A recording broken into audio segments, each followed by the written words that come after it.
What is going on, everyone? Happy Monday to you all. Happy Monday. Are you all excited? Do you guys feel that the excitement in the air wherever you are around the world? What's going on, everyone? Happy Monday once again. Hope you all had a wonderful weekend. Just when you thought that we were done with wrestling pay-per-views and PLEs and all that fun stuff, I was just reminded that we're not done yet. We are not done. We have another PLE coming up literally this coming Saturday with Fastlane. So we're not done yet. We're not done. But what is going on, everyone? What I can tell you right now, this is another live edition of Steve's Kitchen here on the Around the Point Network YouTube channel and as well over on Twitch. If you are new here, please hit that subscribe button down below. Boop, boop, boop, boop, boop. Hit that subscribe button down below. Give this video a big old thumbs up. Whoops. If you will. Whoops. Don't do that again. You might want to just adjust something real quick there. If you get what I'm saying, okay? Also, I hit that bell notification. Ding, ding, ding. That's what Carmelo Charlo was hearing on Saturday night. And all that fun stuff. I didn't pay for the fight, but I know a lot of people who are demanding for refunds, Mike. For refunds. Yeah, late minute, I decided not to buy the fight. So you're a smart man, Big Mike, because let's face it, man. Yeah. Carmelo Charlo Charlo got his ass whipped. Carmelo Charlo stepping in for his brother, Jamal Charlo. I respect that. Like, you filled in for your brother. But even as that, bro, like, this is the biggest fight of your life. The biggest fight of your life against arguably the face of North American boxing right now. And you just got in the ring and for 12 rounds just took payday. You want payday? But he did. He took a payday. Well, he took a spanking too. Yeah, but more than anything, he took a fucking payday. That's what this was, dude. He took a payday. Took a fucking payday. But what's next for Canelo? I don't know. Likely he'll probably fight in May, Cinco de Mayo weekend. We'll see what happens with that. It won't be a Charlo though. It might not be. I don't know, man. I don't know. No, the Charlos is off the radar for a lot of fighters after that fight. Yeah. Well, yeah, that is true.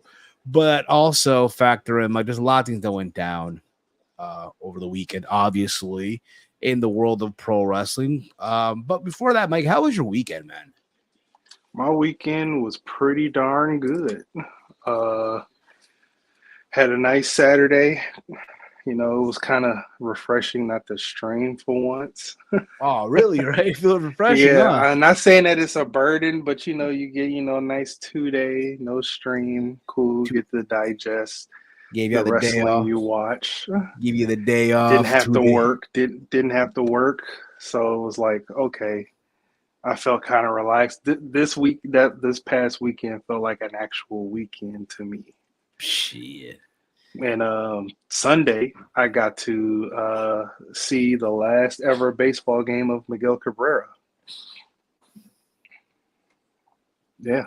One of my favorite players of all time. Leave the memories alone. And that's all I know from the song. I don't know the whole lyrics, but you get the idea. Yeah, but got to see his last game Sunday, and everything else in between. That's what's up, bro. That's what's up. Other than that, for me, again, my mom's out of town. She went to Punta Cana. So I had the house to myself. I relaxed. I cooked. Last 2 days, I cooked. I cooked the shit out of drumsticks. The benefit of having an air fryer, man, let me tell you. The benefit of having a fucking air fryer is amazing. Oh, but you're a cook. You shouldn't. No, listen, man. It's quick and easy. You don't gotta deal with anything. Just marinate your stuff and just put in the air fryer. You'll be good to go. But also factor in there was a big old event, and there was 2 big wrestling events. I don't want to say big, like oh my god, like giant, humongous. You know what I mean? But as far as what they meant to each brand, right? There were important shows. Let me be more specific here. NXT had No Mercy on Saturday night, and AEW had WrestleDream. And you all know how all that went down. Let me know in the chat, what was your favorite? I'll tell you what. Everyone's in the chat right now. What were your top 3 matches of the weekend? You can mix and match. I don't want you to tell me 3 matches from the NXT show, 3 matches from the AEW. You can mix and match this. Mix and match it. What was your top 3 matches of the weekend? Right? Let us know in the chat. But Mike, for me, I thought both shows were pretty solid, man. Pretty solid shows. The wrestling was good. One went longer than the other, but that's what you expect, obviously. Right. I'll start off with the Saturday show. Let's start off with No Mercy first, because I feel like it's going to be quick and we'll be out of there. Get right to WrestleDream here. Right. I'm aware, Mike, for everyone out there, the Tuesday show is not everyone's cup of tea. Right. It's not. Hell, sometimes we struggle to do Let's Talk NXT. Sometimes we do. It's like a hassle almost, like right. Right. But the one thing that I'll say about the Tuesday brand, right? When it comes to their PLEs, they always hit it out of the park. It's again a home run. I know somebody was. I think it was Sam Roberts was saying this, because I was listening to him today on the way. I'll do some errands and shit. It felt like Takeover, but not like Takeover Brooklyn 1. It felt like Takeover in the later years. Yeah. In some capacity. That's what it felt like. It was was like Takeover 25. That's what it felt like. Takeover, or Takeover, let's say New Orleans. Takeover Philly, around there. Not Takeover Brooklyn 1. That's still or Chicago. Or 2 for that matter. More like Chicago 2. But I thought overall, again, dude, these guys, these men and women, went out there and delivered. Yeah. They had a home run. And again, I'm aware a lot of y'all are not into the Tuesday show. It's not your cup of tea. There's some of y'all who refuse to watch because it's not what you all fell in love with when it came to that brand NXT. All right. But I will say their work ethic, by far, second to none, bro. Yeah. The best they can provide for that company in overall right now. Your thoughts, Big Mike? Yeah, I mean, the show, like I said, going into both of these shows, we're starting with No Mercy, very neutral. Nothing really grabbed me from both shows. Maybe 2 matches from each card grabbed me. No Mercy delivered, man. It delivered big time. Nice watch. Thoroughly enjoyed a lot of matches. And they had a stellar main event. They did. Absolutely. I'll bring you some of what you guys wrote. Armand writes here. First of all, he writes, what's up? What's up, Armand? He writes here, for him, his 3 matches were Danielson versus Zack Sabre Jr., Mello versus Ilja, and Kingston versus Shibata. J-Mac writes here, Hayes and Dragunov and Brian and Zach were awesome. They were awesome. The show kicked off, and mind you, I didn't watch the pre-show match. I didn't watch it. I literally got home and the show just started. The main show for No Mercy, that is, right? No Mercy. They had a pre-show for No Mercy.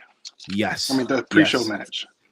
And yes, Chief, I do agree. They have way too many Adams already. I've been, too many Adams. Even before this Adam that joined. Too many. Yes. Which we'll get into just a little bit here. Sit there. Hang tight. We're going to get there. It's a lot to get into with that. But again, if you are just tuning in now, let us know in the chat what were your top 3 matches of the weekend. Mix and match. All right, just mix and match. I don't want like 3 from the NXT show, 3 from the AEW show. Mix and match it.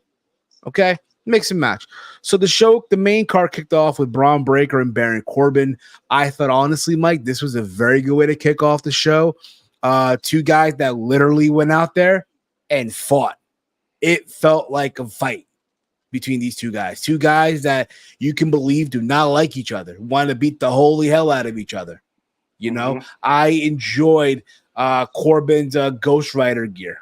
I enjoyed him, in the motorcycle. That was pretty badass of him. Braun Breaker and his whole the get up that he wore to the ring. A little funny, if you will, but nonetheless, again, being the badass that he is, he made it work. I enjoyed the table spot, right? Where Braun. Oh my God, Baron Corbin put Braun into the table and all that stuff on the outside. The near falls here, a good way to kick off the show. Robert Stone, Mr. Stone, whatever you want to call him, right? Getting up on the top rope and jumping on the Braun Breaker for Braun to catch him and throw him into the security people that were just there in the nick of time. What a coincidence, right? I mean, that was a surprise to even see him, because if you saw him, it's like, oh man, it's Von Wagner coming out? I was expecting that. I was expecting, our boy Von Wagner to come out. Like, hey, yo, come on, man. That's what I was expecting when I was like, holy crap. And then I'm about to bring out Von. And then that caused Braun to get distracted. Yeah. And pissed me off a little bit picks-wise. And got hit with the end of day. But there's a moment in this match, too, where Baron Corbin did a deep 6. Now, normally he gets that 1 spin in. Bro, he got 2 spins in. That's when he ain't fucking around. But Baron got the win, but I don't really think it does. It doesn't affect Braun Breaker because he got distracted. But what this tells me is, obviously, and the point in the obvious here, we're going to get the rivalry between Braun and Von is going to continue. Likely into their Halloween Havoc episode that they're going to be doing in a couple of weeks. In a few weeks, it's a 2-week episode, maybe into that, or maybe into Deadline. We'll see. But I do feel like, again, for someone like Braun Breaker, who I felt like should have been already on the main roster, they're giving you reasons for him to stay. And I'm fine with it. Mike, your thoughts? Yeah, I mean, the match was good. I can't believe I'm saying that about a Baron Corbin match. Come on, man. But it's Baron Corbin. Come on, man. I can't believe I'm saying that. Because, we've seen Baron Corbin do his terrible times. But, yep. Yeah, I know. Ain't that crazy? Facts, yo. Michael Hickenbottom is doing the dang thing over there in NXT. I can't believe it. He really wants. He really has me wanting to see more Baron Corbin. I was excited. I guess I was excited when he first came back, and then he had his old theme, and then one episode, right? For that one episode, and then he went into this new gimmick with burning ships and all that type of jazz. But I like the Ghost Rider theme interest he had here. But man, yeah, all in all, really good way to start off the show. Yeah, absolutely. From there, we go on to the North American Championship match. Trick Williams versus Dominic Mysterio with special referee Dragon Lee. The match went about 9 minutes and 28 seconds. The match prior to Braun and Baron Corbin went about 9 minutes 33 seconds per cage match. And listen, going into that match, bro, I had Dominic winning. Okay? I had Trick winning. I had Dominic winning because I didn't really think that Dominic Mysterio would drop his title right away. Like, remember, we said if I was them, milk this shit for longer, right? His run as champion. Well, yeah, because there's no mommy, there's nothing, so it's like, okay, like right. like the only way he could retain his title if mommy came back. They didn't even use mommy. Nobody from the Judgment Day. Nobody. Which kind of like, I'm like, what a letdown, right? What a letdown. Yeah. I thought, the one thing that I'll say is Dragon Lee did his job well, even though my only critique is, bro, he took a super kick, right? Mm-hmm. He was out for the count. Mind you, bro, he took a super kick prior to this in a previous match, and then you got up. And now here you are. It's like, dude, like the moment they put the referee shirt on, I think it was Solomon. Something about those stripes, man, that makes them. I think it was different. Solomon. I think it was Solomon who said this on the sound off, bro. The moment they put on those stripes, bro, just like you said, they forget everything. Just like the referees last night during the Jets and the Chiefs game. For whatever reason, they put on those stripes, man. I don't know what it is, bro. They forget everything, and nevertheless, I thought the match was pretty good, right? The shocker, obviously, was Trick Williams getting the win. If you put that in, that was probably going into the show was like a plus 400, right? If you're to go by a wrestling DraftKings here, that was probably a plus 500 at least, 700. Yeah, he was probably a plus 750. Yes, plus 750. So if you bet 100, you're looking at 750 right there, man. But nevertheless, I'm happy that he won. Like the reaction that he's getting with whoop that Trick, and then Booker T, whoop that Trick, get him. All right, yeah. Like I love it. I fucking love it. It's crazy to think, bro. We're talking about Trick Williams, right? Trick Willie, whatever you want to call him, right? Who a year and a half ago, 2 years ago, was just a mouthpiece, a sidekick, right? A lackey for Carmelo Hayes. Wasn't that good in the ring yet? Wasn't good. And again, I'm not saying that he's good yet. He'll get better at it. Mm-hmm. But compared to where he was 2 years ago to where he's at now, it's night and day. It's night and day. But he'll get better. He hasn't even reached his full potential. Yeah. And he will. But with that result, Dominic is the first member of the Judgment Day to lose his title. And I think also factor in, bro, the reaction that Trick is getting from the crowd. Granted, it's the warehouse, right? They do the chant at the warehouse. But when you go out of the performance center, you're on the West Coast in a bigger building compared to where you wrestle on a weekly base, and you get that reaction, bro, you got to capitalize on it. Yeah. And outside of Memphis, to get a whoop that Trick chant that loud, you're doing the right things. Bro, weren't they in Memphis a few weeks ago? And they were chanting that? And then Trick on Twitter, I hear y'all on Twitter. Yeah, which was a good thing to play up because Hustle and Flow, 3-6 Mafia, Memphis Grizzlies, John Morant, that's their cry song, Whoop That Trick. That's their fight song, Whoop That Trick. So it's good to play that up. Yes. And with that said, I'm happy for the guy. I'm happy for him, man. There's a video, I guess it was on their X account or Instagram. You see him backstage with his parents.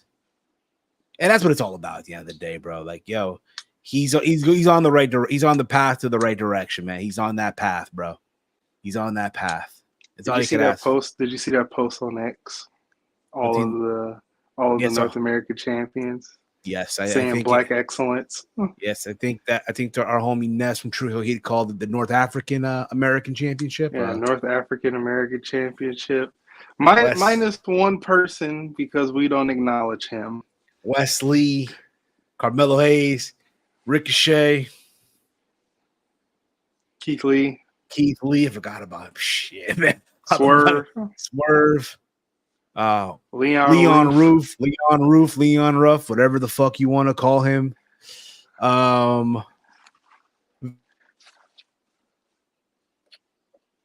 Yeah, that guy. I don't know what's going on, bro. I'm trying to say.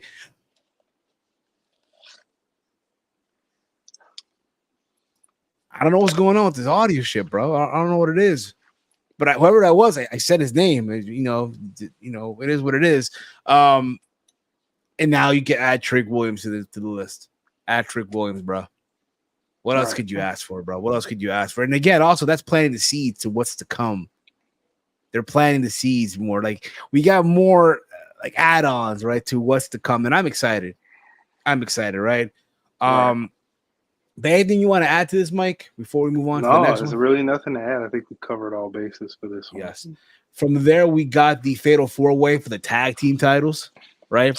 You had the family versus the Lotharios of Garza and Humberto Carrillo versus the Creed brothers. And I have to acknowledge those fucks.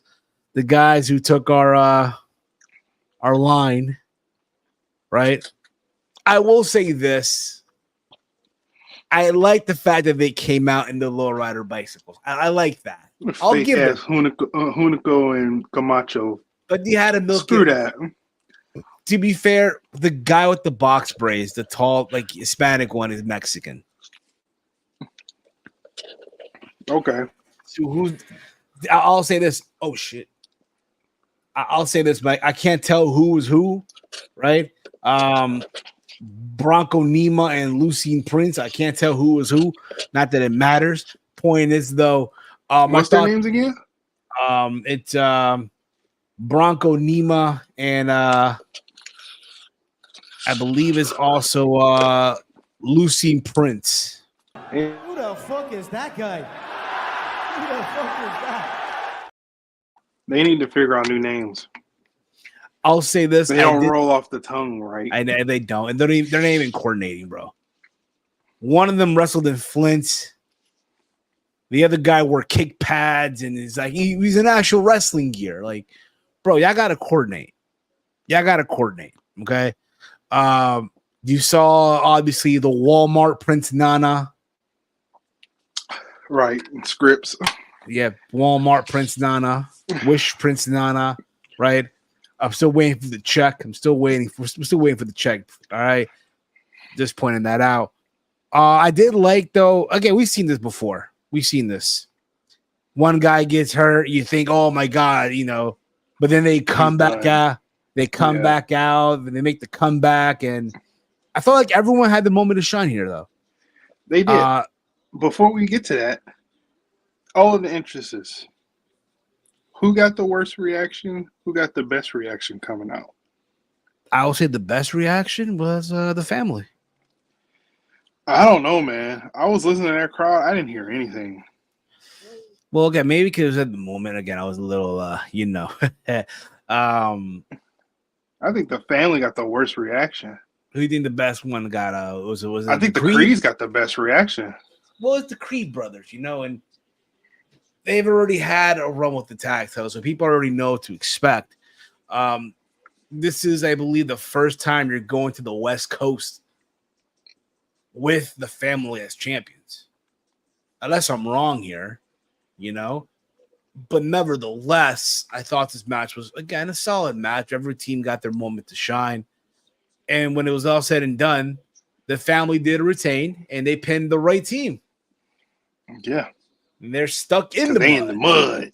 They in the mud. They're stuck in the mud right now. They're swimming in the mud right now. They're swimming in it. Mike, anything you want to add to this, bro?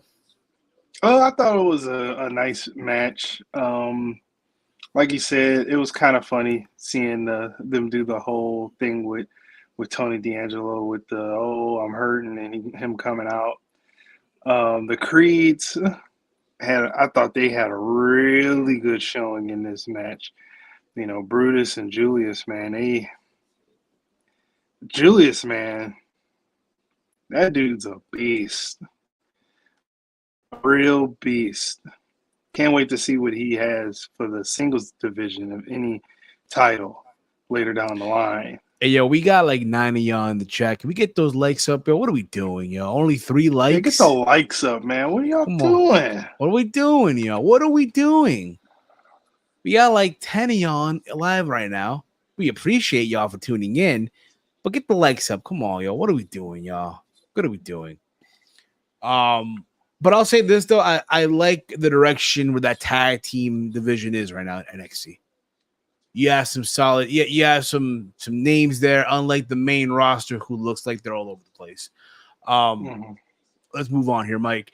We go to the Heritage Cup between Noam Dar and Butch. As you guys know, Butch won the Heritage Cup Invitational of the last couple of weeks on NXT. I said this before, and I'll say it again. The Heritage Cup is not for me. It doesn't do it for me. But It's crazy, though, because Noam Dar is someone who I've watched for years, bro, believe it or not. Believe it or not, dude, I watched Noam Dar for years. I remember watching some of his stuff in 2013. Yeah. On the UK indie scene. He used to wrestle for a promotion called Southside. And one of my homies from it's out of the UK because he lived in England most of his career, right? So my friend Gavin, you guys may know him, right? Gavin Knotts, he would send me some of the stuff from the UK scene, and some of the stuff was from Noam Dar, and he would send me matches. It was Noam Dar versus John Morrison, Noam Dar versus AJ Styles. Noam Dar match with AJ Styles before WWE. Yes. Noam Dar versus his arch rival, Rockstar Spud, who you only know as Drake Maverick. And of course, the creme de la creme, Noam Dar versus Davey Richards. So this guy's wrestled the who's who, right? As far as exports are concerned, right? So he's been around, right? To see him now here under this supernova gimmick, right? Heritage Cup. It's crazy. Like, yo, he's gone literally like, yo, the thing that's the dude I saw many years ago on these YouTube videos that Gavin would send me and shit. And now here he is, bro. I'm happy for the guy. However, stipulation doesn't do it for me. Right. It picked up near the end, right? When they were both tied and all that stuff, and then it looked like Butch was gonna win, right? I'm sorry, Pete Dunne. It's an NXT show, right? So you might call him Pete Dunne. So you had it the first time. Butch, right? Fucking Butch. Yeah. And it looked like they were gonna win. And what do you know, man? What do you know? Out came the Gallows Boys, and they cost Butch the match. They attacked Tyler Bate, who was at ringside in his corner, because obviously Noam had the metaphor. And obviously that led to Noam Dar to retain. Again, it doesn't do it for me. It doesn't. I want to see Noam Dar be above this. You know what it's like, bro? Remember when Pac was the cruiserweight champion in WWE? Remember the man that that creative forgot, right? Right. And he was stuck in that division because he was holding on to that title. But he can go out there and kill with anyone on the brand out of that cruiserweight division. The same I feel like can be said for Noam Dar here. Like Noam, I feel like can get out of this whole Heritage Cup rules match and tear it up with anyone on that roster. I feel like he's done it before. Him and Carmelo a couple of months ago.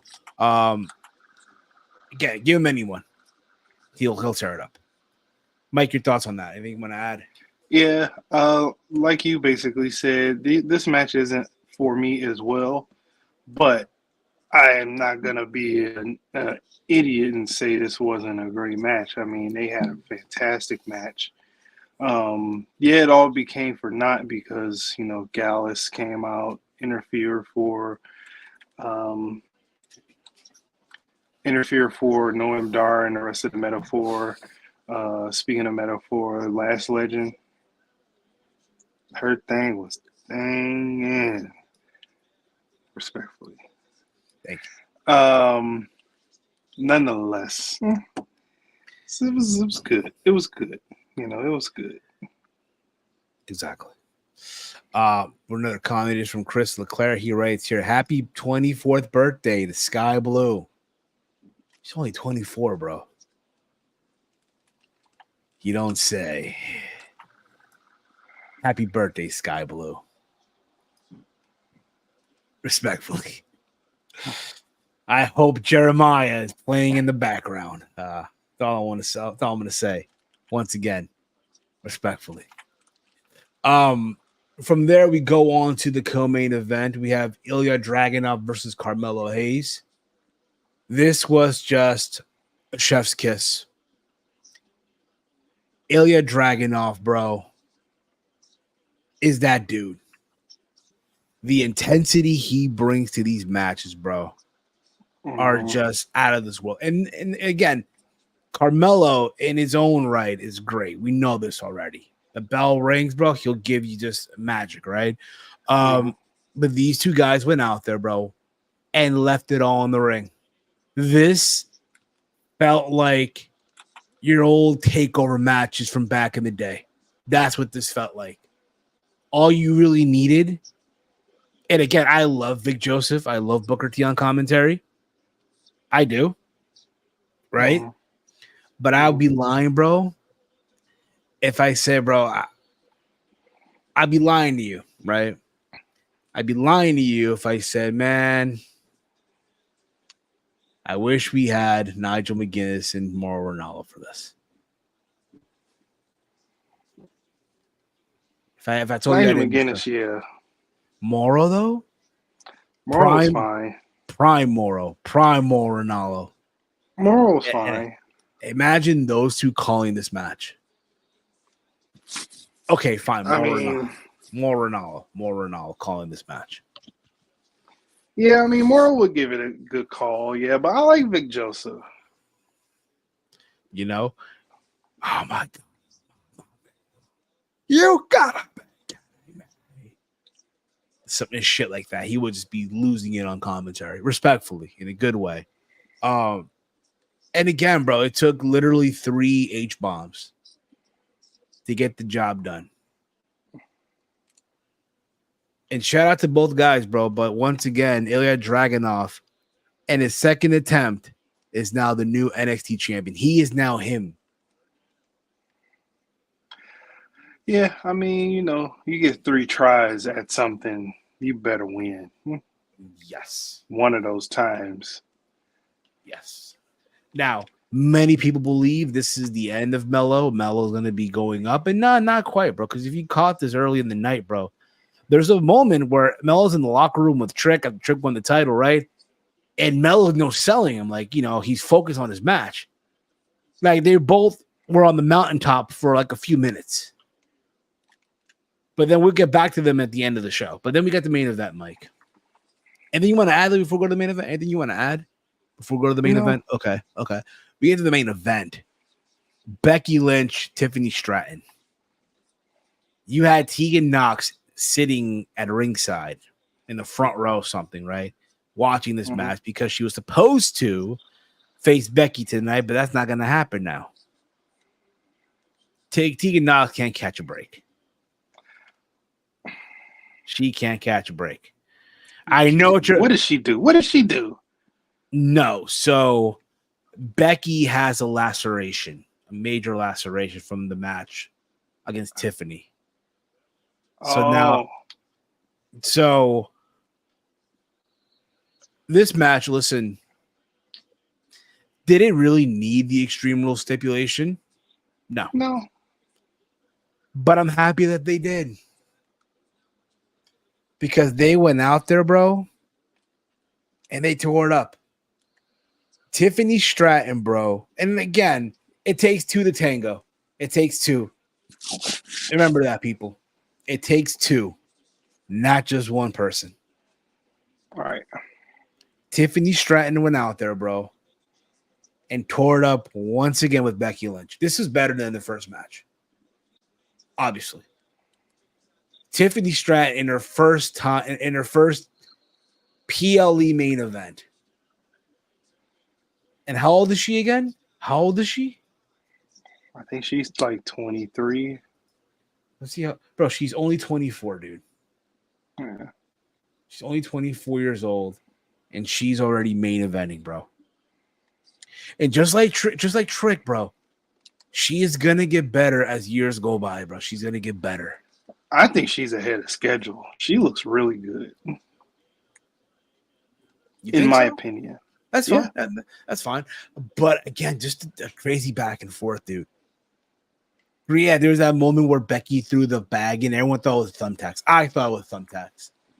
I thought it was thumbtacks too, and then it was Barbie dolls. Yes, parts of Barbie dolls. And again, because Tiffany Stratton is a human version of Barbie, right? For that promotion. Right. I love the moment where Tiffany does like the front flips into the barricade and they go through the barricade. I thought that was pretty cool as well. Just the back and forth, bro. Tiffany was bleeding. And let's get one thing clear. This is above Becky Lynch. Becky Lynch does not have to be doing this. She does not. Becky Lynch, whether you say what you want about her, bro, first ballot Hall of Famer. Yes or no? Becky Lynch, first ballot Hall of Famer. Yeah, because she basically won every title. And the main event of WrestleMania. Same for Charlotte Flair. Same for Charlotte, right? The point is, though, she could easily take in the Saturday weekend off, be with her daughter, be with Seth, whatever it may be. But instead, here she is trying to elevate the next crop of female talent. Not on the main roster, not at some house show, but in Bakersfield, California, on an NXT PLE. That shows you that she cares, bro. She cares. Yeah. And yes, I agree with that too, Chris Leclerc. Same can be said for Bailey and Mercedes. Of course. You know, but when it was all said and done, Becky did retain her title. Mike, anything you want to add to this? Man, I want to say these women put on a really good match. You know, they put their bodies on the line. Tiffany Stratton got color accidentally, you know, from that hit from the hard hat.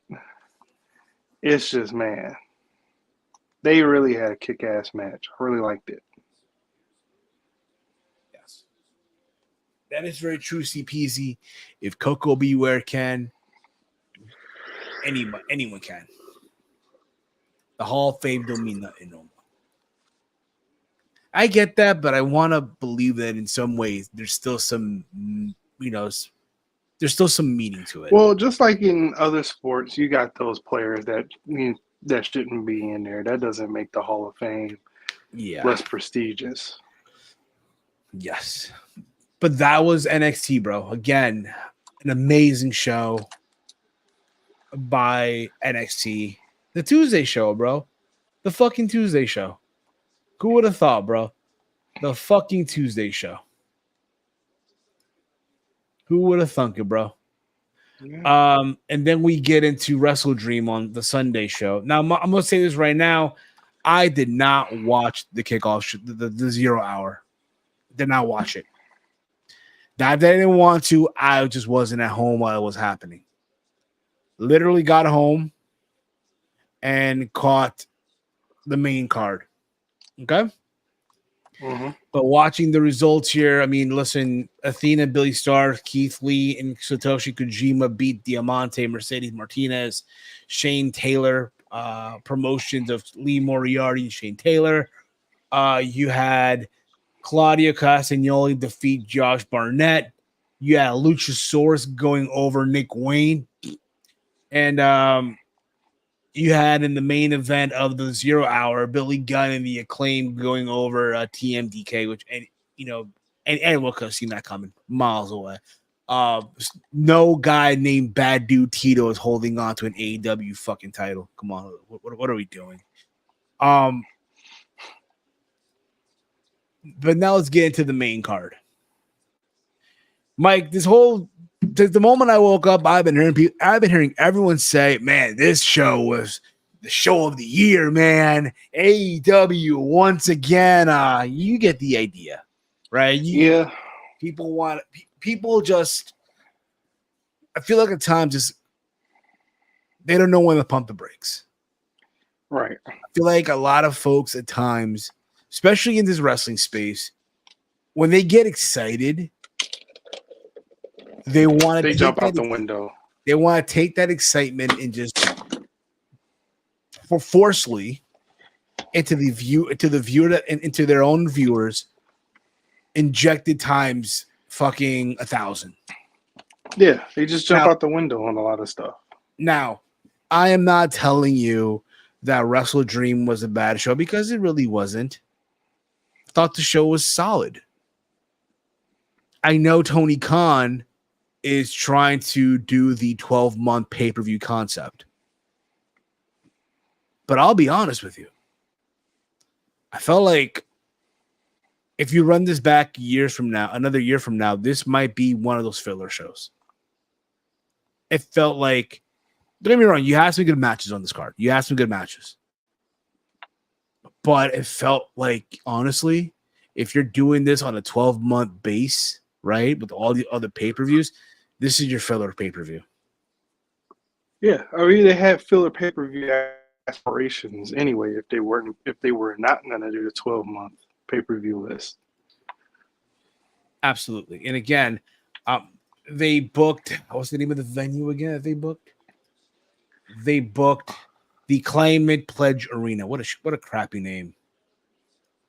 They had about, I think, 9,000 people in the building. I think they had about that in the building. I could be wrong on that, but less than, again, they had that many people. They had like, what, 7,000 people in the building? Yeah. I mean, check WrestleTix. Last time they were there, they had, I think 9,000. Let me check WrestleTix real quick. Let me see here. Let me see what they're saying right now. But Mike, what was your overall thoughts on the show? My overall thoughts on the show is I didn't really care about it. I only wanted to watch two matches. You know, if outside of those two matches delivered, then the show was a success. And the show was a success. It was. Later down in the card, you know, as the matches went on, I was trying to figure out, like, what the heck is main eventing? Like, what is going on? So WrestleTick,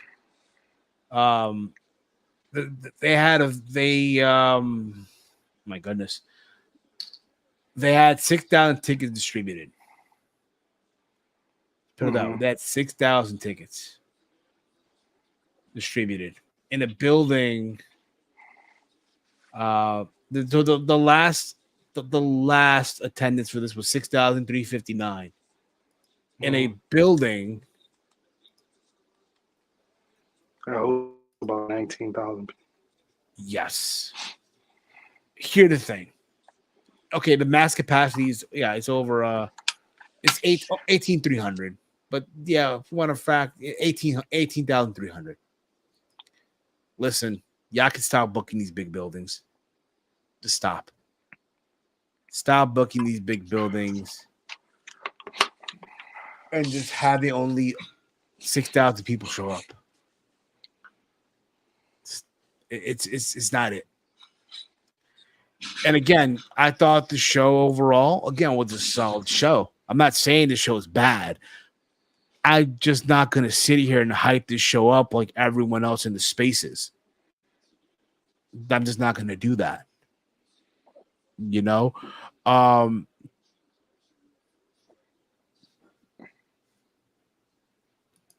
CPC writes here, they can't be turning a profit on these shows. I don't know. No, but Warner's happy.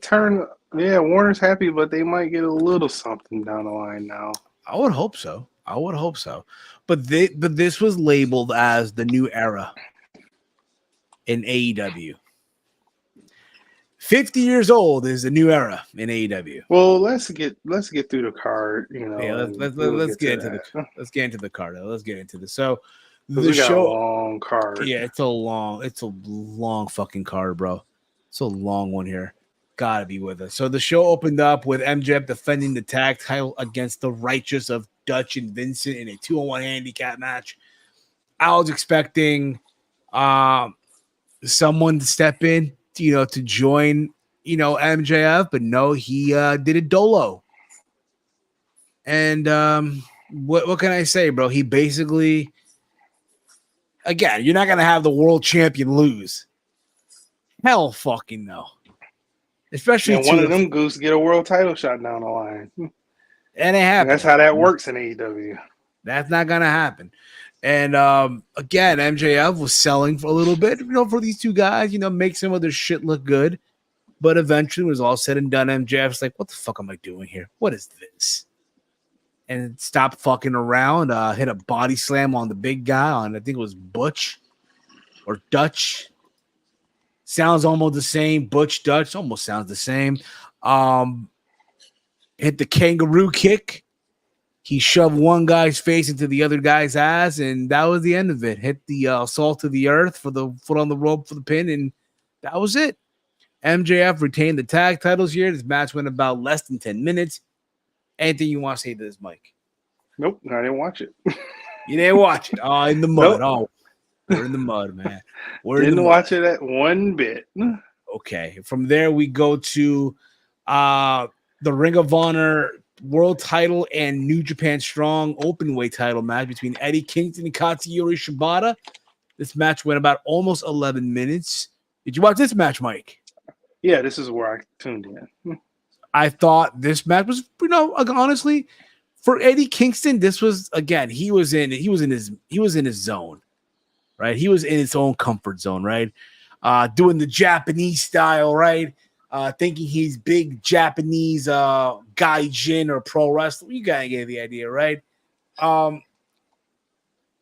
in all seriousness, it was a fun back and forth, if I can be honest with you guys here. It's amazing to see Katsuyori Shibata still doing the damn thing. Granted, it's not as he used to. It's not in that same capacity as he once was before he got hurt. But to see that he's still wrestling, bro, it's just fucking amazing. Oh, but he's wrestling on Ring of Honor TV. You should watch. I'm good. Barely, but I'm good. And again, I love just the difference of style here, being that Shibata looked up to Inoki, right? And the whole philosophy of strong style, while Kingston was big on All Japan. All right. The King's Row style. And Clash of Style. I love that. But with all said and done, Eddie Kingston did pick up the W. Maybe you want to say about this, Mike? I mean, the match was surprisingly really good. I normally, crack on Eddie Kingston for shits and giggles, but nonetheless, he put on a really good match with Katsuyori Shibata. Yeah, I mean, it was a lot of chops in this match. A lot of chops. Very physical match, too. Remember, man, they're honoring Antonio Inoki. Yeah. Very, very physical match, too. I really like the physicality in this match. Good on Eddie Kingston for retaining his titles. We didn't get 3 belts Shibata, thank God, because he hold them belts hostage. Okay. The nostalgia era, Michael. Let's move on here. From there, we go to the TBS title match between Chris Statlander defending her title against Julia Hart. This match went about 8 minutes and 56 seconds. I'm gonna be honest, this match really impressed me. Now, was this to the same caliber of Becky and Tiffany Stratton? Mm-hmm. I want to be messed up now and say that it was not, but I give AEW credit for trying here with these two. I feel like Julia Hart is someone, and again, I know how we praise, the likes of a Tiffany Stratton, a Trick Williams at NXT. I think the same can be said for someone like Julia Hart. Yeah. Julia honestly, Hart. Dude, this match surprised me. It did. I didn't think it was going to be much of a competition in this match, and Julia Hart really brought it to Chris Statlander. Yeah, it was a short match, but still, she looked good in that little bit of time. Can't wait to see more. Neither can I. Can't wait to see more of her either. After that, but obviously, yeah, Chris Statlander did pick up the W. And still the TBS champion. I really feel like also you could have added one more women's match to the show. I felt like one more, yeah, true. I would have honestly. You didn't even have the AEW Women's Champion on this show. Well, you got to remember they're trying to honor, Antonio Inoki. You know what I mean? I'm pretty sure Inoki wasn't down with the women's wrestling back in the day. You know what I mean? So, yeah, man. How dare you say that, guys? What's wrong with you? I mean, come on. From there, we had the Young Bucks, Matt and Nick Jackson versus the Guns, Austin and Colton Gunn, Hook and Orange Cassidy, and the Lucha Bros in a four-way match to determine the number one contender for the AEW tag team titles. I'll be honest with you. You could have put in this match on Collision. This did not need to be on the fucking pay-per-view. The world was not going to die. The world was not going to come to an end if you're an AEW running a pay-per-view and you don't have a Young Bucks match. It's not going to be the end of the fucking world. Just saying. Right. But again, to no one's surprise, the Young Bucks got the win. I'm not shocked. Are you? There was that little botch near the end. I think it was Nick Jackson who ran the rope. I guess he was going to do like some move and shit, and he fucking fucked that whole thing up, and they still picked up the W. Not surprised there, but go back to what I was saying. They're going to probably run that back in LA at Full Gear for the fourth time. Not like we're asking for this, you know what I mean? No one's asking for this shit. You know what I mean? Oh, the NMVs are. The NMV, the nerds and virgins, I know they're demanding it. Yeah, man, we're getting a part 4. Yeah, man, part 4. Elite Fan 97 here. We're getting a part 4 of FTR and the Young Bucks. Let's go! Buddy, please relax. And for the love of God, put some damn deodorant. God damn it. Anyway, Mike, anything you want to add to this? No, it was a stereotypical multi-tag match. Spot here, spot there. Young Bucks won. There's really much to grab upon here. Yes. From there, we go to what I thought was the match of the night. Swerve Strickland in Seattle versus Hangman Adam Page. Hangman Adam Page was like Shawn Michaels in Montreal. Tell me when I'm telling lies. Hangman. Yeah, he got a good reaction. No, bro. As soon as his music hit, they cheered, and then once the match got going, then he turned into a bad guy. They were literally. It's like he was. It's like he was Bret Hart in America in '97. Yeah. Once the match started going, it's like, okay. This was arguably Swerve's the biggest match of his career thus far, against one of the faces of that company, right? One of the founders who started that, who was there from day one.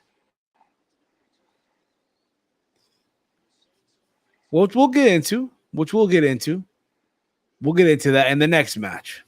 Again, I know he was going crazy during the 0 hour, but I didn't watch 0 hour, but I heard he went crazy. Yeah, Swerve, bro.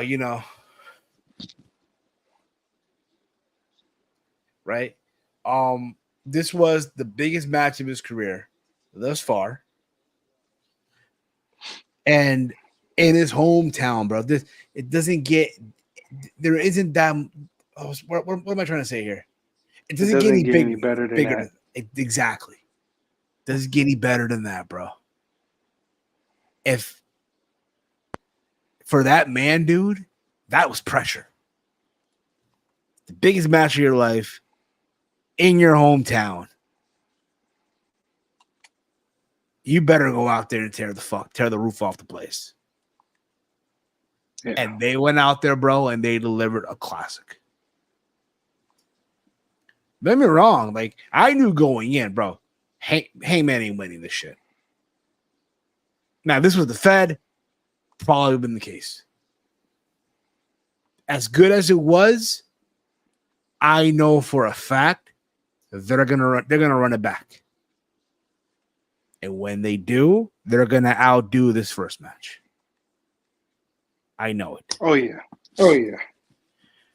I ain't gonna lie. Swerve versus Hangman should have been the main event. Yeah, once this match came on, what was it, third or fourth? I think it was. Fourth? Yeah, once this match came on around third or fourth in the card, I was like, what the hell's main eventing? Oh yeah. I mean, if you watched the countdown, they did say, well, Darby said that it's the main event during the countdown show. I don't know how many of you guys watched the countdown show. I don't care about anything else outside of Wednesday. So you're not a collider, bro. You're not a collider. No. Oh man, in the mud. I'll watch Collision if there's a match that I ultimately need to see. Outside of that, no. Phil. They lost Phil. They lost all of us. I wasn't watching when Phil was there. So what are you talking about? Okay. I'm just saying though. There's you lost Phil. You lost me. It happens.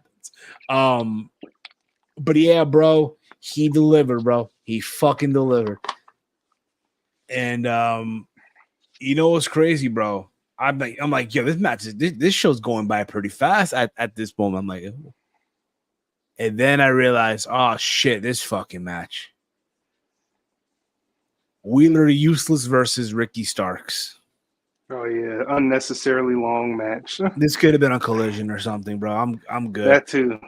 I will say this: Moxie did go crazy on commentary. He got fined. Take that shit from him, Yuta. He got fined. He got fucking fined, bro. Don't take that shit. Don't take that shit. What's wrong with you? Then he tried to cover the microphone. Don't take that shit. Because I cover my microphone. It's like we all have microphones. We hear you. We hear you, bro. We hear you. I hear you loud and clear, man. Come on. Who are we kidding here? Again, bro, this should have been on Collision. Or you know what? Just not have the match on the pay-per-view. I love Ricky Starks. I did not need him to wrestle on the fucking pay-per-view. Right. I'm good. But Ricky did pick up the W with the Rochambeau. So there you go. The match went about literally less than 10 minutes. Mike, anything you want to say about this match? Yeah, I mean, the match was decent. I could see where the match was going. Honestly, I thought Yuta was getting ready to win at one point in the match. Remember when he was hitting him with the elbows and then he started like smacking him and he was like hulking up. And I was like, oh, they're going to give this win to Yuta. I can't believe this.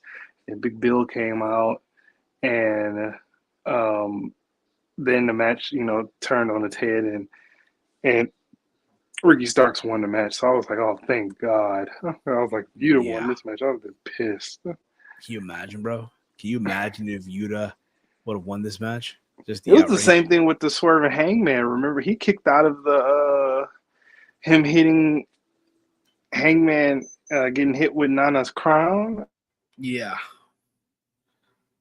The fucking crown, dude. The fucking crown.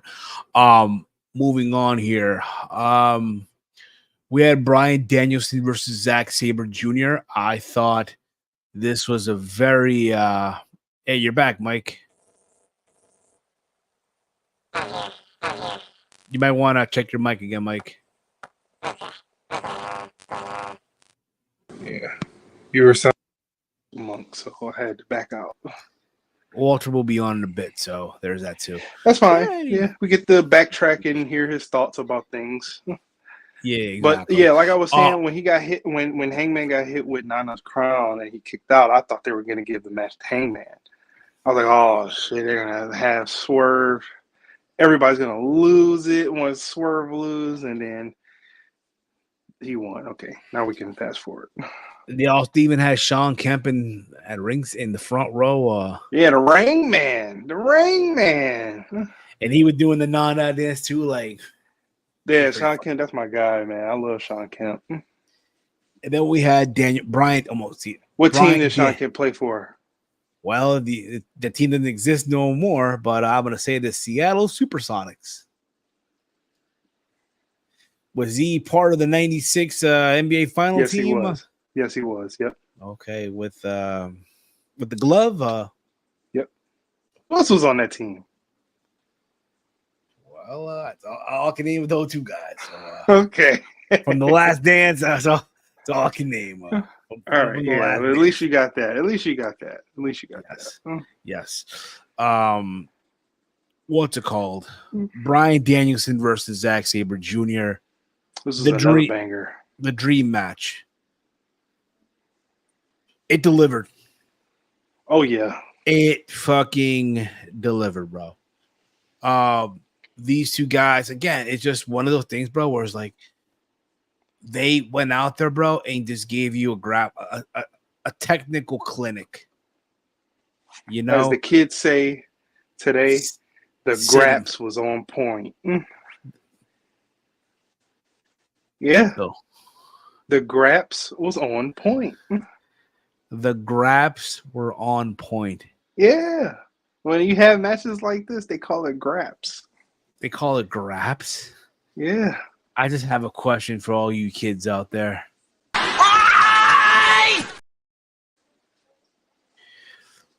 Yeah, I don't get it. Nevertheless, this was just fucking amazing, bro.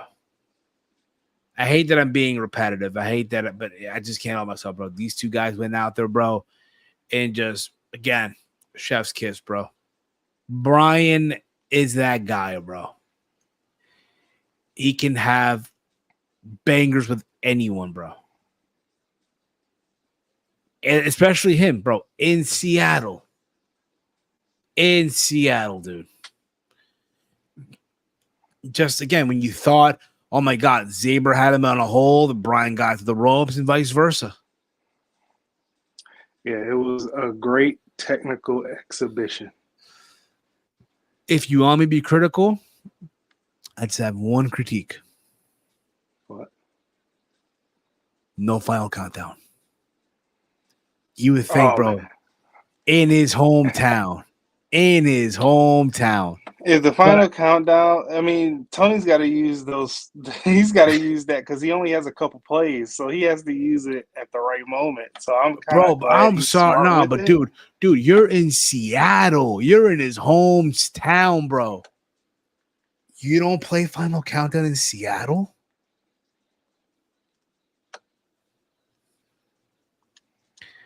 What are we doing? I mean, hey, man. I mean, based on what we saw at the end, I can understand why now. But nevertheless, these two guys went out there and tore the house down. Bryan won with the psycho knee. Mike, your thoughts on the match? Yeah, man. Like I said, this was a great technical exhibition. This was one of the matches that I was really, really looking forward to out of the two. And we talked about the two that I really were looking forward to was Hangman and Swerve, and now this one. Really big fan of both. I love ZSJ. ZSJ is probably one of the only technical wrestlers that I will sit through his matches because they are so pristine. Like his smoothness in transition from move to move is baffling. Yeah. And I realized that when he was in the Cruiserweight Classic. Remember that? Oh yeah, absolutely, bro. Yeah. And look where he's at now. Dude. He's one of those Again, he's killing it in Japan, right? You would have thought by now he would have, made his way up to North America, but obviously, his preference is Japan, and you know what, man? Good for him, bro. Good for him. He's tearing it up, man. From there, Mike, we go to the 6-man tag, the Don Callis family of Konosuke Takeshita, Sammy Guevara, and Will Ospreay versus Chris Jericho and the Golden Lovers of Kenny by God Omega and Kota Ibushi. Yeah. That was all right. I'm not gonna go crazy about this like everyone else is. This match went about 22 minutes. Everyone got their moment to shine, obviously. When it was all said and done, though, Sammy Guevara pinned Chris Jericho. Yeah. Which I thought was the best case scenario because you got to throw Sammy a bone here. All right. Konosuke has his match with Jericho coming up in Japan. He also got this thing with Kota Ibushi. Right. Will Ospreay is the UK IWGP UK champion. Likely will run it back with Kenny Omega at the Tokyo Dome or something. I don't fucking know. Most likely he will. And now Sammy Guevara, who just turned heel again, you got to give him something. Even though I feel like we've been down this road before. We've been down this road, right? But you got to throw him something. So there's that too. Anything you want to add to this, Mike? No.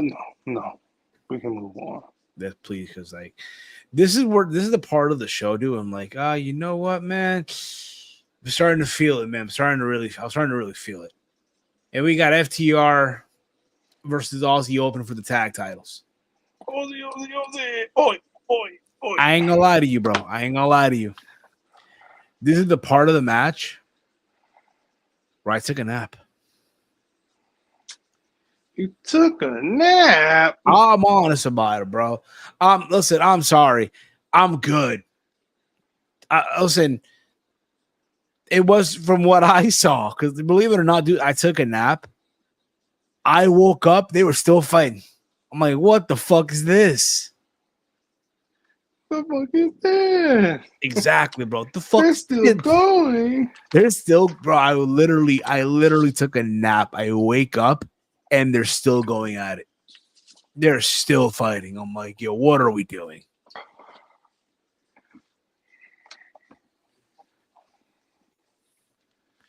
What are we doing? Right. You know? When I woke up, they were still going. And again, they picked it up. It wasn't bad or anything based on what I saw, right? But when it was all said and done, FTR did pick up the W. And I'll be honest with you, man. I'll be honest. FTR and the Aussie Open, listen, I'm sure great tag teams.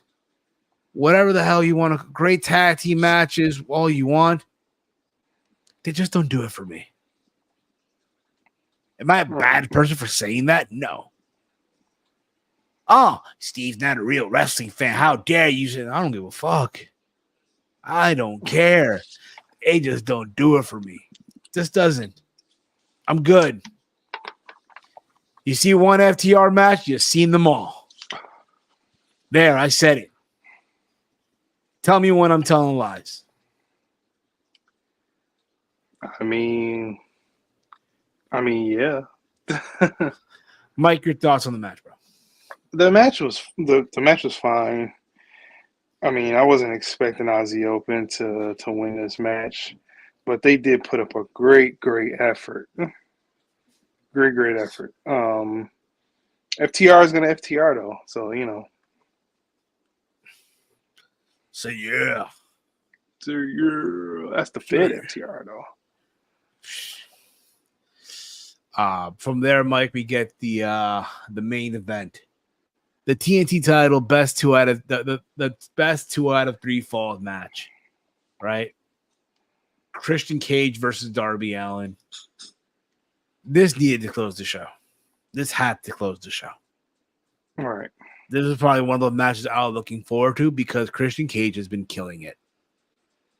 As far as his character is concerned, he's been killing it. What can I say, bro? These two guys went out there. First of all, Darby Allin taking these crazy ass fucking bumps is ridiculous. You know, I don't even care no more because he's gonna be bye soon anyway. Come on, man. So I really can care less what this guy does to his body. Dude, the abuse his back took, bro, on the steel steps, knowing full well he about to go train to climb Mount Everest, is insane. Is insane, dude. Obviously Darby won the first fall. Christian won the second fall via count out after again being abused by the fucking steel steps. We get to the third fall, and mind you, Nick Wayne's mom was at ringside. Well, was in the front row, and I'm sure you all know by now. Nick Wayne's mom, she got it going on, bro. She got it going on. Nick Wayne's mom got it going on. That's all I know from the song, but respectfully, hear me out though. Nick Wayne's mom, hear me out. I'm kidding. Again, it's just craziness, right? The referee is out. Mark Remsburg was out, right? Mm-hmm. And Nick Wayne, my bad. So Christian goes to see Nick Wayne's mom, and she throws something at him, like a drink, whatever the fuck it was. And Nick Wayne gets a hold of the TNT title. And you know where this is going. You know where this shit's going, right? Mind you, I'm watching this match with Chase. And we know where this shit's going. We're like, yo, let's watch someone, ruin it for himself as a family, right? So, all right, fuck, let's do it. You know where this is going. He hits Darby Allin with the title. And the building just went in disbelief. Because, again, Darby's from Seattle. Nick Wayne's from Seattle, right? The mom's she can't believe what the fuck her son just did. And this led to Christian getting the second fall for the win. And mind you, while this is happening, you know where this is going. Mind you, the rings exposed. They got the plywood exposed and shit. So you already know, okay, it's bound to happen. It's coming now, any minute now, right? Right? Any minute now. We even got a countdown. 5, 4, 3, 2, 1. And what do you know? Sting comes out. And who's here now? It's the Walter. It's Walter. Oh, it's Hector. Hector.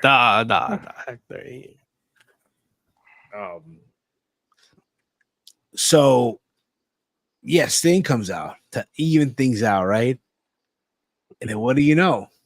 Out come Luchasaurus.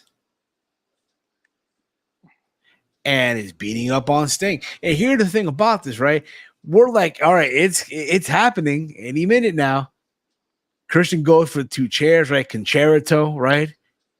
Mm-hmm. And the next thing you know, the lights go out. The building erupts. The people, the 5,000, 6,000 people that were in this 18,000 seat arena were just going crazy, right?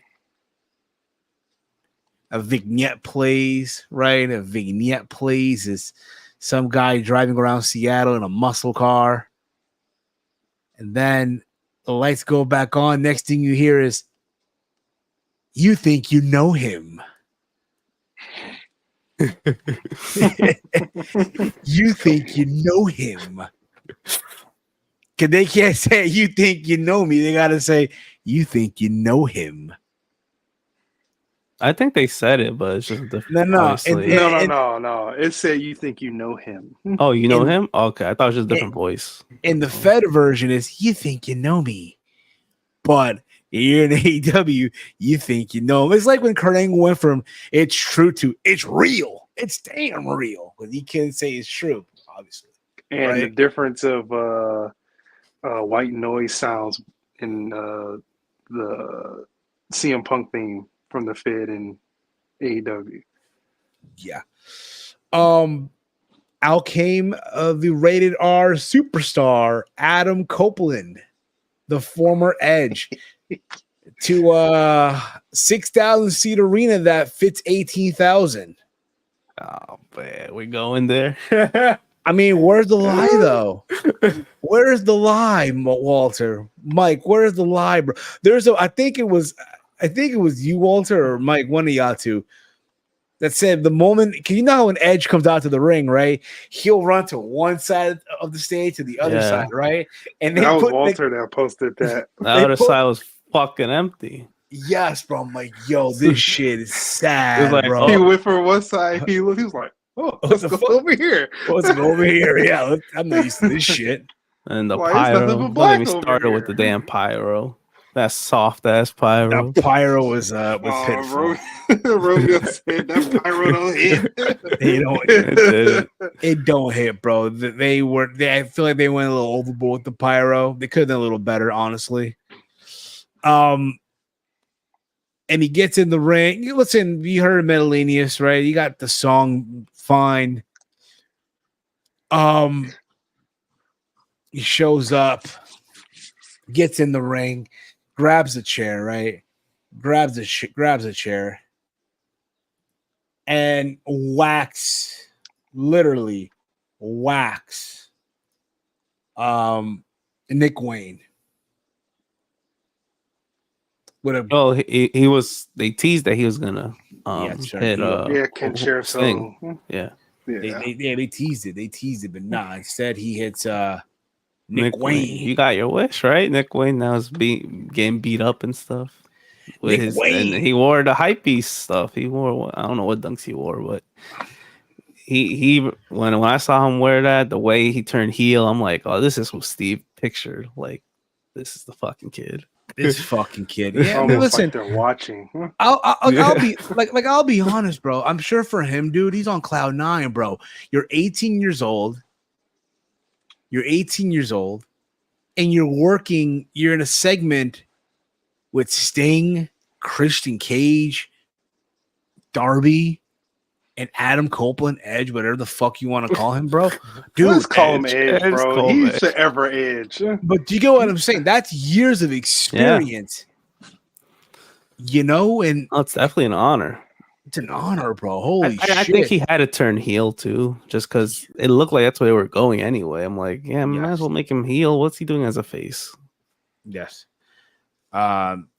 This reminded me of like an old TNA ending when they like to get a WWE guy to feud Sting or Kurt Angle back in the day.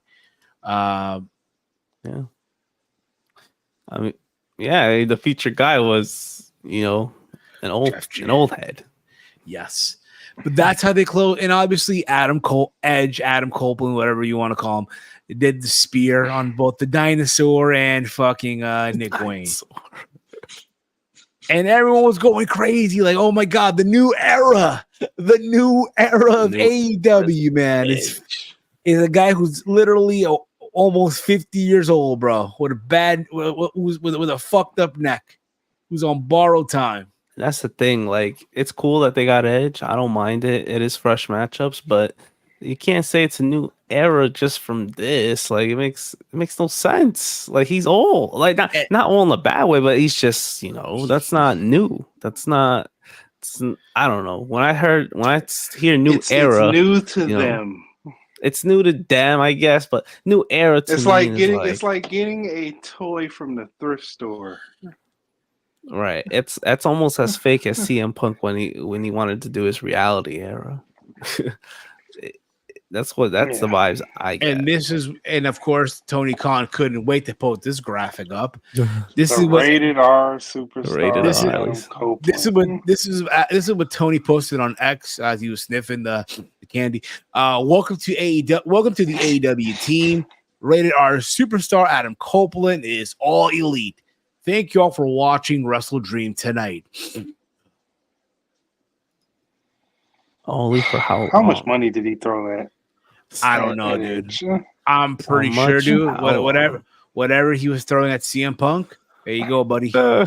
Here you go. I'll There you say go. Some of this. that I'll money. say this. I'm happy for Edge, because obviously, Listen, I'm happy for him. Too. hold on. Obviously, his stay in WWE was running its course to him. And I'll say, yeah, really, WWE really didn't need you. It was great that they had you, but from 2012 to 2020, they were fine. Well, it's crazy you mentioned that. So this is what Edge posted a statement on his X account, right? I'm gonna read it. Hey, bear with me here. From the desk of, as some of you may now know, I am no longer with WWE. My new home is AEW. I'm excited. Whole new roster, some familiar faces that I wanted to work with again, and a whole set of first ever matches, new challenges. And if you follow my career, you know that's what I've always been driven by. But first and foremost, I want to address my 25 years with WWE. I love WWE and appreciate everything the company has did for me. Always will. They put me on the map and gave me an amazing opportunities. And through hard work and on both ends, I've been supplied with wonderful. Where am I at here? With a wonderful life. WWE helped me meet the woman I'd start my family with. Sometimes relationships just grow apart, and I feel the WWE and I just outgrown each other. I wanted to do more. They didn't have much more for me to do. Simple as that, and that's okay. I'll still be watching and I'll still be supporting all my friends there.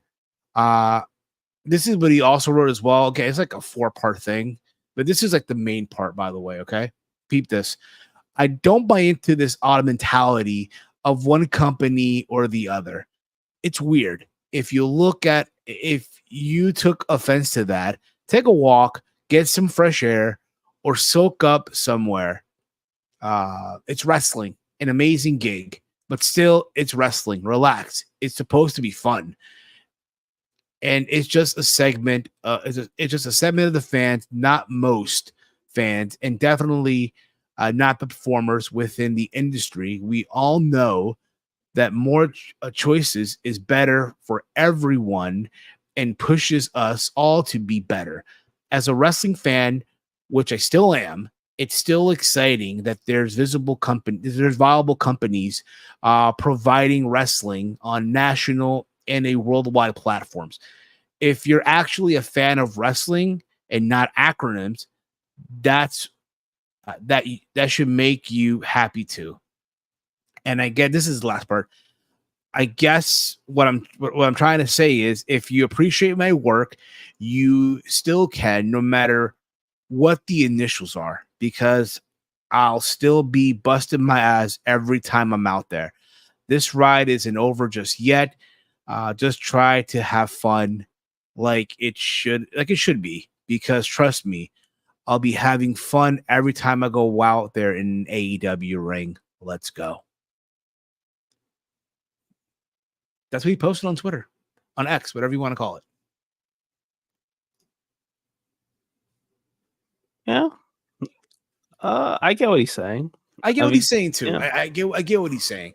Listen, bro, at the end of the day, I'm happy that Tony Khan forked over the money for him. Do I need to see him wrestling every week? No, I don't. I don't need to see him wrestling every week. I understand Tony said he's going to be on Dynamite. He's going to be on Collision. He's going to be on all these shows. I'm good. You got to remember, dude, this is a guy who's almost 50 and a history of neck injury. He's on borrowed time. Where Edge will be an asset to this company is behind the scenes. You know? No, I agree. That's where he was useful too in the Fed when he wasn't wrestling. That was interesting to say that the Fed, he's done his thing. Like there was nothing much for him to do, and they didn't want to do much more with him. I guess he just wanted to maybe wrestle more, and maybe the Fed was like his age, we'll keep you like on a part-time, like limited basis, and maybe AEW. I don't think he's wrestling every week, but he's gonna wrestle a lot more than he did in the Fed, from what it seems, especially when you're gonna wrestle not this Dynamite, but the Dynamite after. But yeah, I'm glad you against mentioned Walter. Luchasaurus. Yeah, Glad you mentioned that, Walter. He's going to be facing Luchasaurus on oh, the 10th of October. On the 10th of October, part of Title Tuesday. Title Tuesday. Look at this. Oh, is it because what's going on Wednesday? Hockey? Is hockey back? I believe it's the MLB postseason. I believe. The postseason. Forgot. Yeah.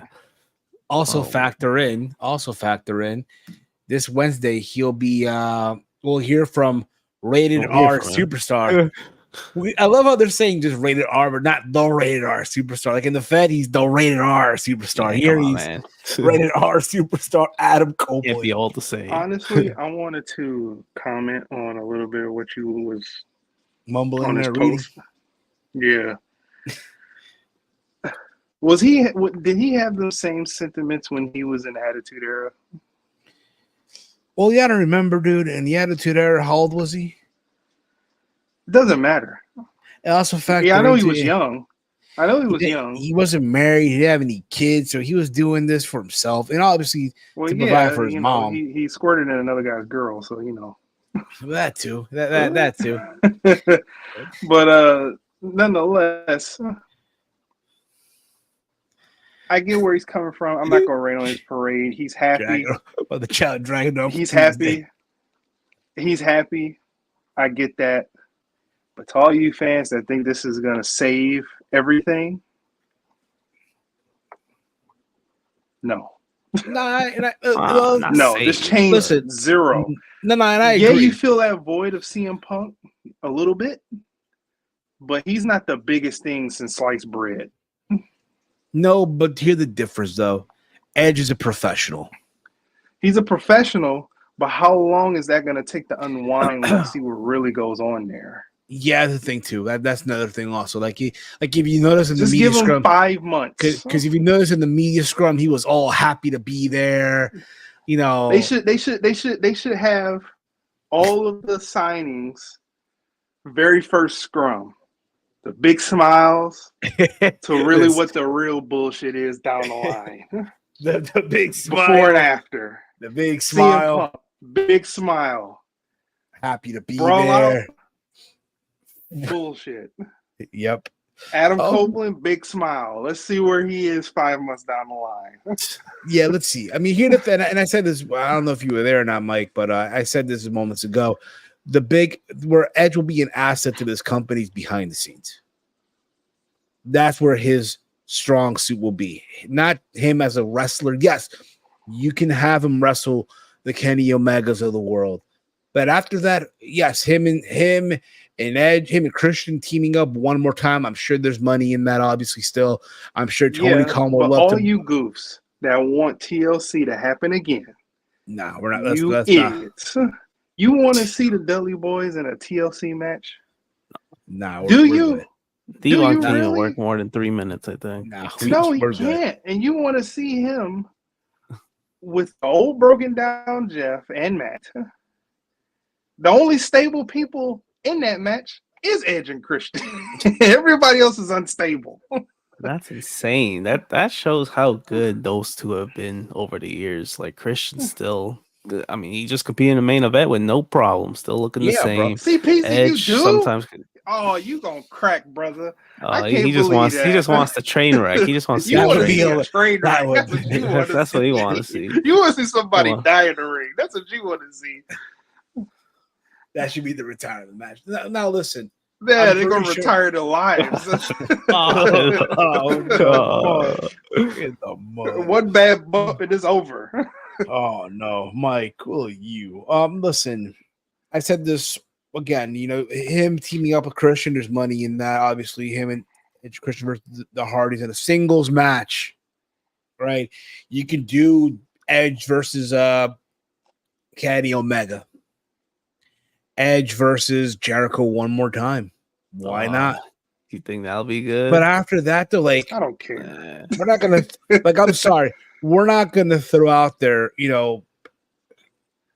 Adam Copeland versus okay, maybe Adam versus Ricky Starks, another match I wouldn't mind seeing down the road. If he goes to Collision, I think he's gonna show up some Collision. Honestly, that should be his show. Collision should be his show. I feel like that might. I don't know if it's a show, but he kind of replaces Phil in a way, because as I said, he feels, big name. No pun intended. He fills the Punk void just a course. little bit, but. We all Kane. We all Kane. I ain't apologizing for shit. I ain't apologizing, but he kept fucking. He always kept pushing it. He's like, I'm gonna leave this. Yeah, he saw it before a lot of us saw it. He saw it coming, but at the same time, bro, that ungrateful little rat. I'm gonna end that with an F him and have a nice day. At the end of the day, that's like calling, hey. Michael Jordan's coming back to basketball. Of course he's coming back to basketball. Yeah, he's going to debut over there eventually. So, of course. Yeah, it was just a matter of time, I think, because he wasn't really doing much in steps. You saw it in steps. So you can see it coming. Retirement from potential retirement to I'm gonna wrestle almost every week. Nah. It's funny because like Walter, I'll tell this to Mike off the air. So my coworker called me today. Mind you, he works Mondays. No,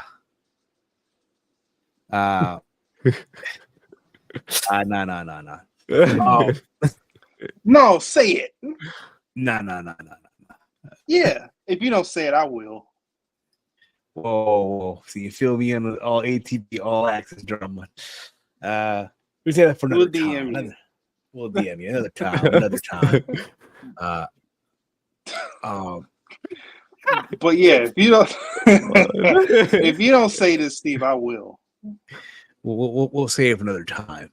But no, not the Caden stuff, but what your buddy was saying. Oh yeah, so mind you, he works Mondays. I don't. So he calls me up. I'm asleep. He's like, thank you. Yeah, the reliable source, Romeo Select, reported this. True. He also reported that in April. Yeah, that's who I believe. That's the reliable source there, people. So he calls me up. It's like 8:30 in the morning, 8 a.m. Calls you at 8:30? Yeah. He called. He thought I worked for whatever. He thought I worked Mondays. I'm like, nah, bro, I don't work Mondays. So he must have forgot. He's like, that ungrateful piece of shit. Tarnishing his fucking legacy. Wow, he really got that mad. Because he said, like, bro, man, if Edge goes to AEW, he's gonna tarnish his legacy. Like, if you feel that way, I guess, but no, not really. Again, bro, it's not that deep. It's not that deep. It's not that deep. But basically, dude, Edge, when you think about it, yo, all he did was take payday. You want payday? Had to be. I mean, he wanted to be. You just look at everything that he wanted that WWE didn't want to give it to him. He wanted to be full time instead of coming in every so often. Oh, he's gonna be full time in AEW. He's gonna be full time. If he's on the film, honestly, man. I know the honeymoon with him signing and him doing stuff. I know there's gonna be a lot of trash ideas put on television with him, and I know it's gonna be a lot of matches where it's gonna be like, what the hell is he doing? It's gonna happen. But we're going to get the good stuff soon. But it's going to be a lot of filth in between that, good stuff. Poor Angle. Somebody check out Kurt Angle. He said Ed was Taylor. He got the wrong scoop. Got the wrong scoop, man. He got the wrong scoop, buddy. Come on. He got friends at AEW. Tell somebody about loyalty. Got fucking laugh. TNA. Left for TNA, man. Come on, buddy. You left for Impact Wrestling. But Yeah. again, bro, listen, I'm happy for the guy, man. I'm happy for him. He looked very happy, and then the media scrum too. So I'm not. But it's like what Mike said. It's like what Mike said, though. He's happy right now. Yeah, Let's he's see happy. where. Big smiles. Before picture, click. We'll see down the months road. down the road. That's true because a lot of wrestlers end up like that. But I think they'll try to find a way to feature him a little better than most that come back or make their debut or all the other veterans. You think so? You got the utmost faith. I don't have a lot of faith, but for now they got something with Christian, so that's good. And I don't know what's gonna happen after that. But we'll see. I mean, in interview, even with the his 25th anniversary that WWE posted, and he said, "We're flashing people and tell us the first thing that comes to mind." And when Christian came up, he was like, "He's an asshole," and he started laughing, and he was like, "But only I can really say he's an asshole because if you know Christian, you know." So maybe they'll play into something like that. I don't know how this is gonna work, So it's just. Yeah. You see me still? You're frozen. You're frozen. In the mud. We can hear you. In the mud. Yeah, we hear you though. But just keep talking. And if we don't hear you, then we know you're in the mud. Wow.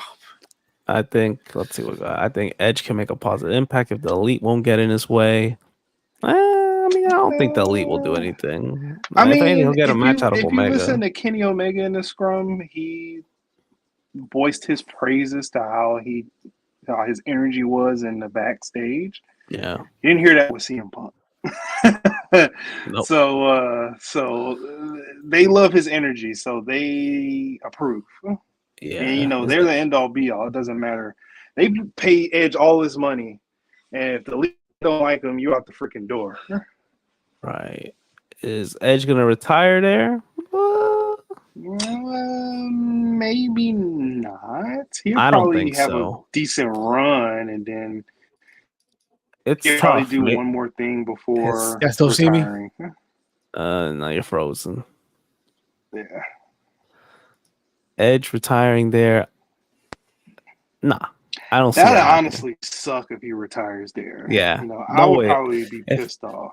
If he does retire there, then it has to be like a big, like an all-in London I don't type of show. care if Sting retires there. I don't care if Jericho retires there. I don't care if Bryan retires there. I don't care if Moxley retires there. Because you know what all of those guys have in common? What? They didn't. They were not fed guys. They were outsiders that came in, got a little polished, and left again. So I don't care about them. Yeah. Edge is a fed guy. Yeah. Fed through and through. I think he'll be back. If he retires there, then man, that would suck. Yeah, we're gonna see some good matches. He'll probably come back to the Fed for one more match, if anything. Yeah, one or two. That's really about. If Randy goes to AEW, well, they did offer him. Before. I would get pissed off. I would really get pissed off. That would be tough to see Randy Orton go into AEW. That's what see me. No, I don't. In the mud. In the mud. But that'd be interesting. I think Orton wouldn't be too bad at AEW, actually. But yeah, it's hard to envision. He's a Fed guy. While Steve's dealing with technical difficulties. Let's see what else we got.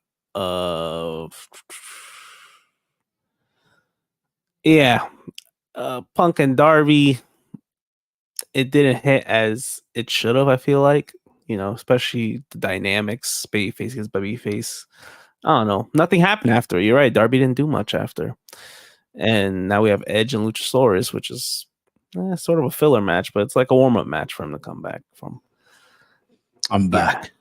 Oh, now you're fully back. Okay, so what I wanted to also point out is that they officially have his merch, and I must say, this shirt is hideous.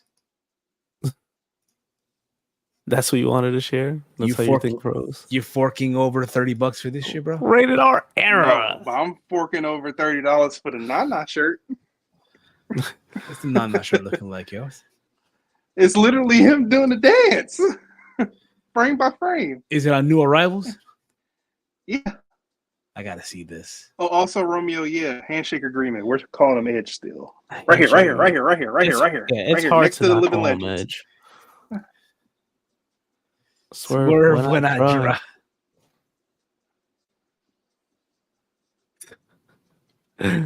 Oh man. Probably one of their better shirts. That's actually a nice shirt. Yes. But that shirt from earlier, in the mud. Yeah. Hot moms love professional wrestling. That shirt sucks. Maria Kanellis shirt, Living Legends. Ugh. So they got both exclusive shirts better than you, baby, on there. I mean, Yes, it's making the money. Beth Phoenix isn't signed to the Fed, right? She's not. No, I think she's still signed to like a Legends deal or something. Oh, okay. Well, if that's the case, but you gotta eventually that's probably gonna happen too. Yeah, well, she's a true free agent. I There's guess rumors coming out. Edge is the filler for her. Like, how is it? There's rumors Because going around. Honestly, hold on, Steve, before you get to the rumor. Honestly, for Beth, I want her. It'd be great to have her in that women's division, but still, with that, I think the women's division there is toxic. Yeah, no, I don't think she'll be there. No, she's only there for like 1-2 matches. She ain't gonna be there for as consistent but they, Tony will probably want to make her like a coach back there. Probably something like that. Most likely, yeah. But there's a rumor that I heard that that beginning of Edge's song, "You Think You Know Him," that supposedly was Beth Phoenix. I could see it. I could see it too, but. Yeah, man. I mean, listen, good for him. He got the bag. New era of AEW. A rated R era. Rated R era. That's what he meant. In his promos, he can curse now. So, well, we'll see. We'll see how the cursing. He can make it as rated R as he can. Oh yeah, Mike. You can definitely, most definitely. But how far do you think? Tony Khan, do you think he'll get like Tony Chimmel 1 or 2 pay-per-views for him to do the rated R superstar? I would, but at the same time, I mean, you're gonna have his own personal ring announcer, like the Alberto Del Rio now. Well, when big matches come around for Adam Copeland. Or Edge, excuse me. We're calling him Edge. Fuck that Copeland shit. We're calling him Edge. Nah. Not too much because Mox got fined. Well, that's on commentary. Yeah. Commentary, that's what everybody hears that. Absolutely. Everybody hears a promo too, but commentary is supposed to be clean. Yes. So, that being said, again, both shows I felt like delivered, right? But now the week again, it's crazy to think right now. I still gotta watch WrestleDream. Well, I really didn't pay attention to it when I was on the background. But hey, at the big Edge, I couldn't miss. Not Edge. Was Adam rated R superstar Adam Copeland. A couple didn't want to do real quick. So they announced. So in case you guys missed SmackDown on Friday, they announced 2 more matches for Fastlane. It's going to be Io Sky defending her title against Asuka and Charlotte Flair. In case you missed it, and also it's going to be John Cena and now teaming up with LA Knight versus Jimmy Uso and Solo Sikoa. That should be good, man. That's going to be good. Good for LA Knight. Big opportunity here. And also, this Saturday it is Fastlane. But also before we put a bow on this, I do want to show some love to our super chat.